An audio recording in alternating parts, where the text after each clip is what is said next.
La principale raison des bugs lors de la phase de test du prélèvement de l'impôt à la source est qu'on doit passer d'un mode d'imposition familial, par foyer, à un mode d'imposition individualisé, avec des taux d'imposition individualisés, a expliqué dimanche 2 septembre sur France Info Pascal de Lima, chef économiste d'Arouel Management. Le journal Le Parisien a publié une note faisant état de centaines de milliers d'erreurs lors des tests. France Info, pourquoi y a-t-il autant de bugs? Pascal de Lima, il y a les bugs classiques, traditionnels, qui sont liés à la mise en place de nouveaux logiciels, mais là, l'effet bug est démultiplié.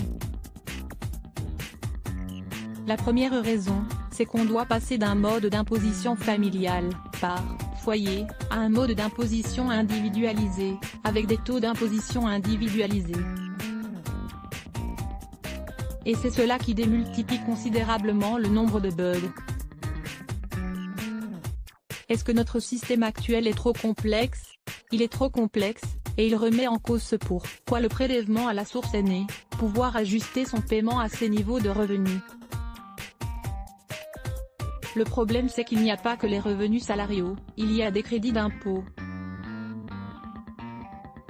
Il y a un certain nombre d'avantages fiscaux, ne parlons même pas des niches fiscales.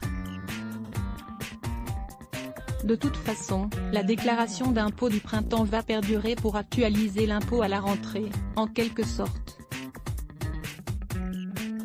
Tout cela est très complexe, et finalement on n'a pas réussi à trouver une solution fiscale très simple en France.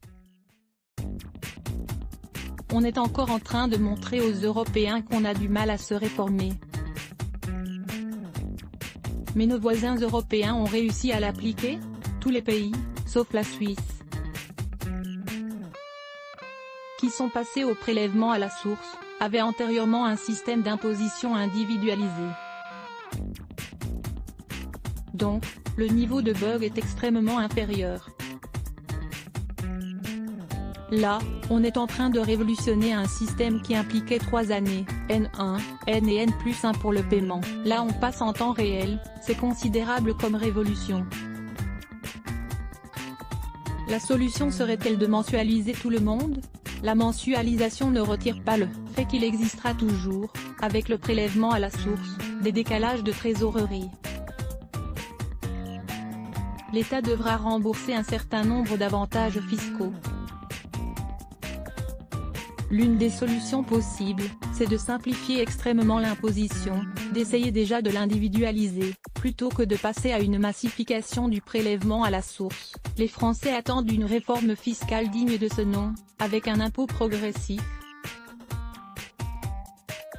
qui soit visible, lisible, collectif, avec quelques segmentations d'imposition simples, pour pouvoir consommer.